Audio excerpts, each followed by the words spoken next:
چو از روزگارش 40 سال ماند، نگر تا به سر برش یزدان چی راند.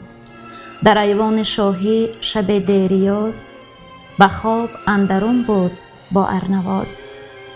چنان دید کز شاه شاهنشهان، 3 جنگی پدید آمده ناگهان.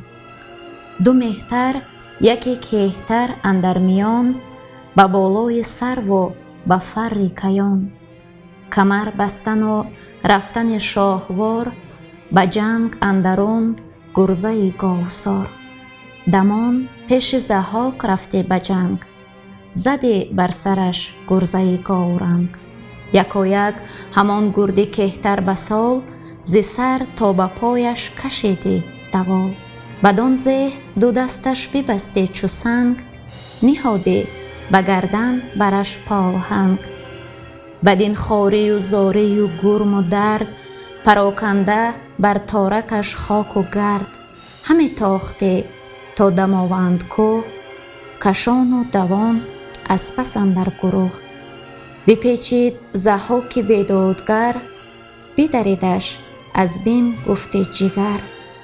یکی بانگ برزد به خواب اندرون، که لرزان شد آن خانه 100 ستون. بجستند خورشید رویان ز جای، از آن غلغل نامور کدخدای. چنین گفت ضحاک را ارنواز، که شاها نگوی چی بودت براز.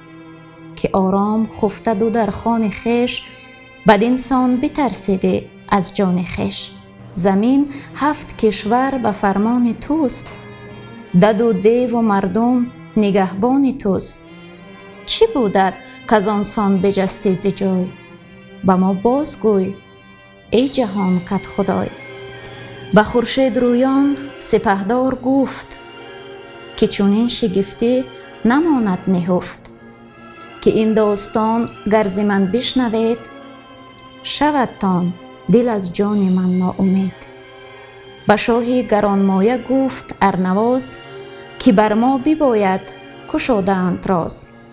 توانیم کردن مگر چاره، که بیچاره نیست پتیاره. سپهبد گشاد آن نهاد از نهفت، همه خواب یک یک بدیشان بگفت. چنین گفت با نامور ماهروی، که مگذار تن را ره چاره جوی. نگین زمانه سر تخت توست، جهان روشن از نامور بخت توست. تو داری جهان زیر انگشتری، دد و مردم و مرغ و دیو و پری. ز هر کشور گرد کن مهتران، ز اخترشناسان و افسونگران. سخن سر به سر موبدان را بگوی، پژوهش کن و راستی بازجوی. نگه کن که هوشی تو بر دست کیست، ز مردم شمار ارز دیو و پریست. چو دانسته شد چاره ساز آن زمان، به خیره مترس از بدی بدگمان. شهی بدمنش را خوش آمد سخن، که آن سرو سیمین بر افکند بون. جهان از شبی تیره چون پر زاغ، همان گه سر از کوه برزد چراغ. تو گفتی که بر گنبدی لاژورد، بگسترد خورشید یاقوت زرد. سپهبد هر آنجا که بود موبده، سخندان و بیدار دل بخرده. ز کشور به نزدیک خویش آورید، بگفت آن جگر خسته خوابی که دید. بخواند و به یک جایشان گرد کرد، و ز ایشان همه جوست درمان درد. بگفتا مرا زود آگه کنید، روان را سوی روشنی ره کنید. نهانی سخن کردشان آشکار، ز نیک و بدی گردش روزگار. که بر من زمانه کی آید به سر، کی را باشد این تاج و تخت و کمر. گر این راز بر ما بباید گشاد، وگر سر به خواری بباید نهاد. لبی موبدان خشک و رخساره تر، زبان پر ز گفتار با یکدیگر، که گر بودنی بازگوییم راست، شود جان به یک بار و جان بی بهاست.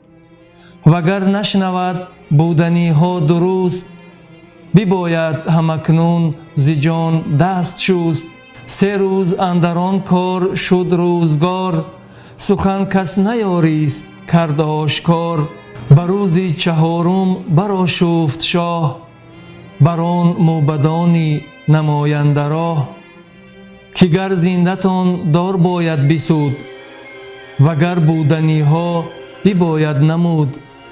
همه موبدان سرفکنده نگون، پر از هول دل دیدگان پر ز خون. از آن نامداران بسیار هوش، یکی بود بینادل و راست کوش. خردمند و بیدار و زیرک بنام، کز آن موبدان او زدی پیش گام.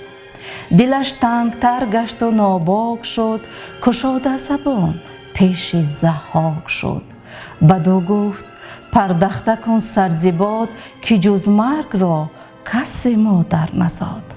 جهاندار پیش از تو بسیار بود، که تخت مهی را سزاوار بود.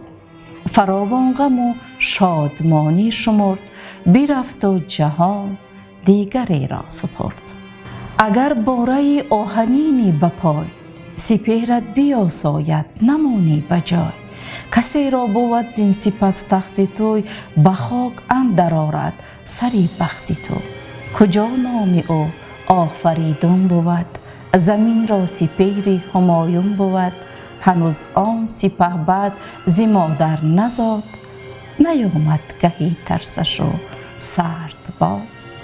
چو او زاید از مادری پرهنر، بسانی درختی بود بارور.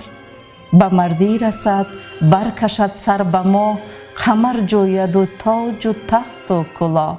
به بالا شود چون یکی سروی برز، به گردن برآرد ز پولاد گرز. زند بر سرت گرزه گاوروی، به بندت درآرد از ایوان به کوی. بدو گفت ضحاک ناپاک دین، چرا بنددم چیست با منش کین. دلاور بدو گفت اگر بخردی، کسی بی بهانه نسازد بدی. برآید به دستی تو هوشی پدرش، از آن درد گردد پر از کینه سرش. یکی گاوی بر مایه خواهد بودن، جهان جوی را دایه خواهد بودن. تباه گردد آن هم به دستی تو بر، بدین کین کشد گرزه گاو سر. چو ضحاک بشنید بگشاد گوش، ز تخت اندر افتاد و زو رفت هوش. گرانمایه از پیش تختی بلند، بتابید رویش ز بیم گزند. چو آمد دل تاجور باز جای، به تخت کیان اندر آورد پای. نشانی فریدون به گرد جهان، همه باز جست آشکار و نهان. نه آرام بودش نه خواب و نه خورد، شده روزی روشن بد و لاجورد.